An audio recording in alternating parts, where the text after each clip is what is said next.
नमस्कार, जय महाराष्ट्र। सर्वप्रथम हा व्हिडिओ बघा एकदा। डिवाइड एंड रूल की पॉलिसी के से बाहर निकला उत्तर भारतीय समाज। पहले कांग्रेस ने, फिर बीजेपी ने उत्तर भारतीय समाज को कभी संगठित नहीं होने दिया।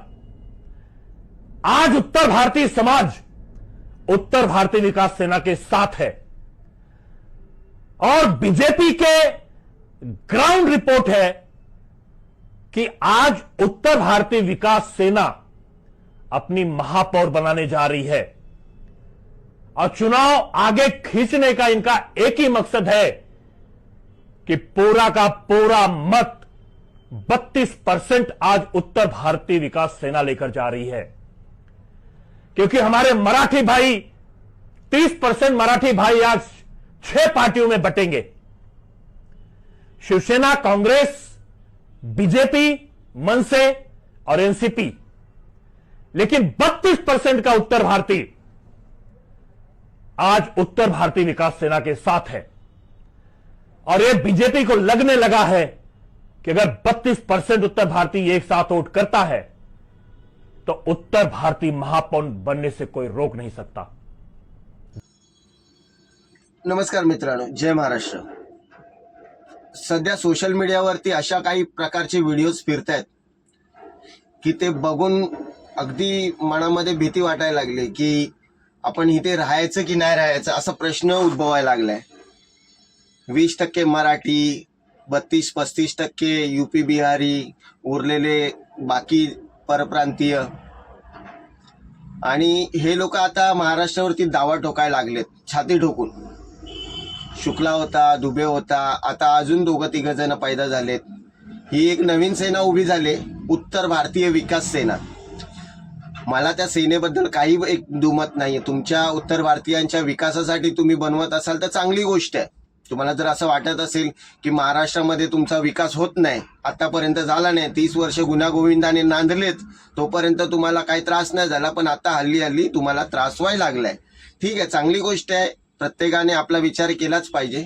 पण माझं मत फक्त इतकं आहे की तुम्ही जो हा घाट घातलाय की महाराष्ट्रावरती उत्तर भारतीय महापौर बनवायचं, पण तुम्ही एक विचार करा, तुम्ही दुसऱ्या राज्यात कशासाठी आलात?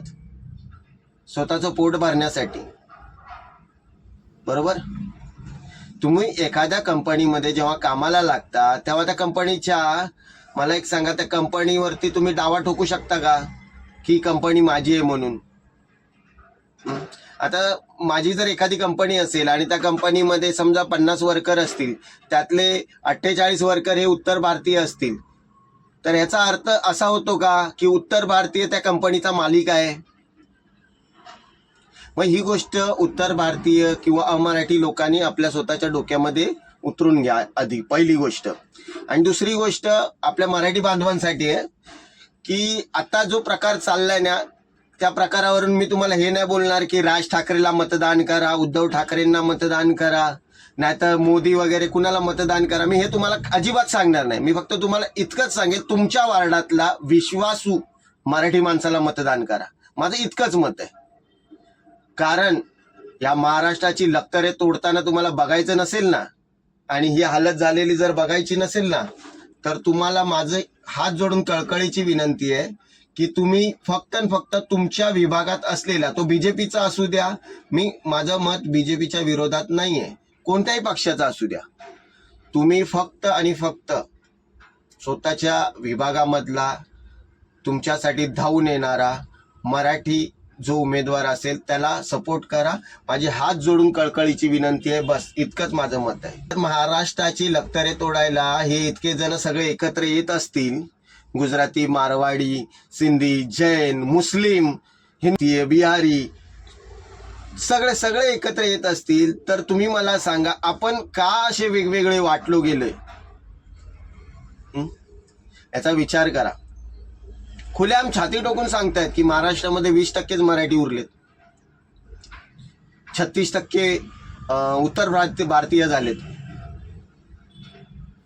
आणि खरंच ही सत्य घटना आहे, त्यांचं पण बरोबर आहे। कारण आजकाल रस्त्याने, आता सुद्धा मी इथून जरी थोडा पुढे गेलो ना चालत, तर मला कमीत कमी ना, जर मी 100%चा एव्हरेज काढला ना, त्यात 99% अमराठी लोक दिसतात.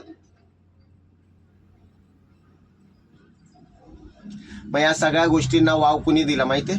आपणच दिला. अतिथी देवो भव.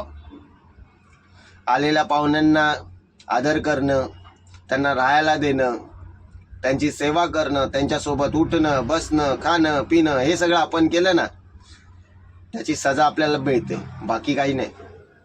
आता तरी मराठी माणसानं हात जोडून सांगतो, जागे व्हा. आज हे महाराष्ट्रावर डावा टोकतायत. लिहून देतो.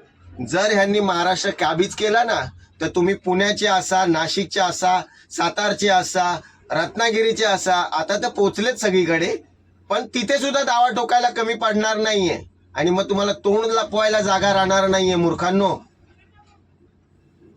मग त्या टाइमला हे लोक म्हणतील तुम्ही आतंकवादी आहात, देशद्रोही आहात, असं करून पूर्णपणे मराठी माणूस संपवला जाईल, जसं आता संपवला जातोय.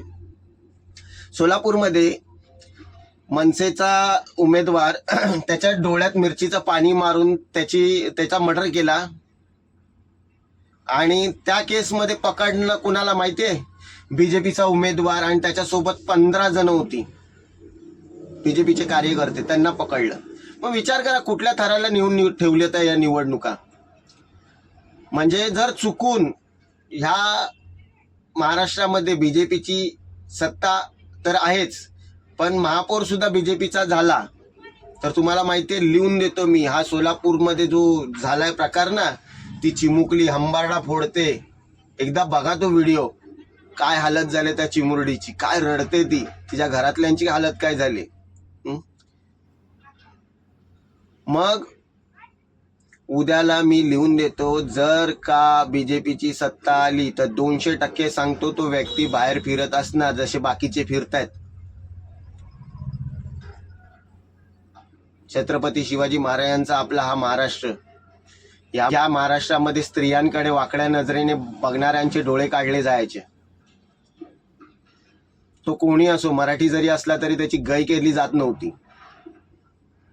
आणि आता तुरुंगात जे सडायला पाहिजेत बलात्कारी, ते मोक्कार पेरूलवरती बाहेर फिरतात.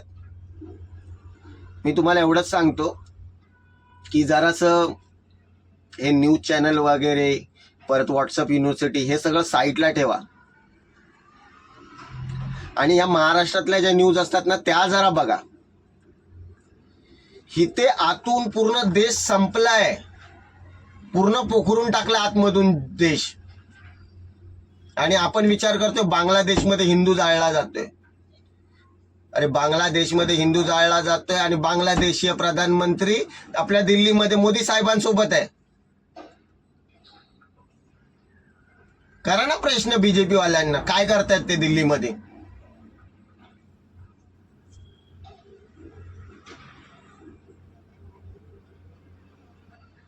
आपली सेना गप्प आहे.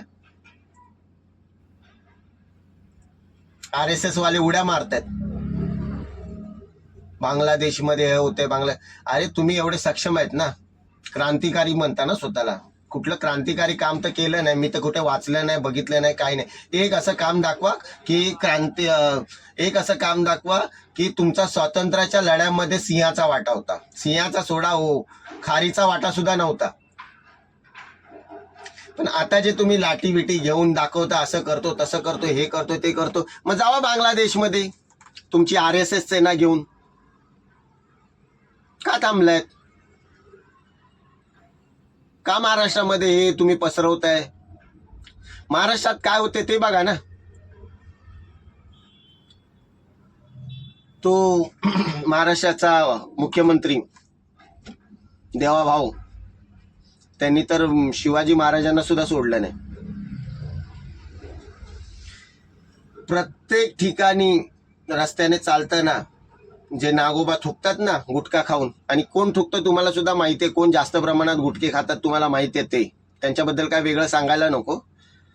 मग ते जिथे थुकतात तिथे आपल्या शिवाजी महाराजांचा फोटो आणि हा देवाभाऊचा फोटो प्रत्येक रस्त्यावरती, अशा ठिकाणी शिवाजी महाराजांची प्रतिमा लावण्यात काय म्हणजे. तुमचे जर बॅनर असतील तर तुम्ही हवेमध्ये मोठे मोठे फ्लॅक्स करून लावायचे.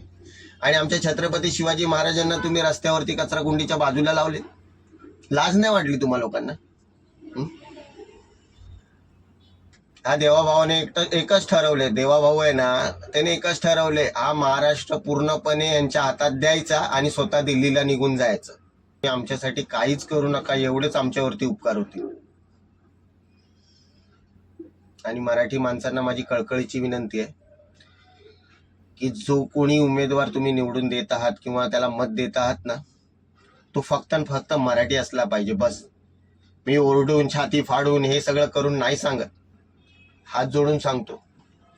जो कोणी उमेदवार असेल फक्त आणि फक्त मराठी असावा आणि तुमच्या ह्याचा तुमच्या प्रभागाचा विकास करणारा असावा. बस एवढीच माझं सांगणं आहे. आणि तो मराठी असावा. बस.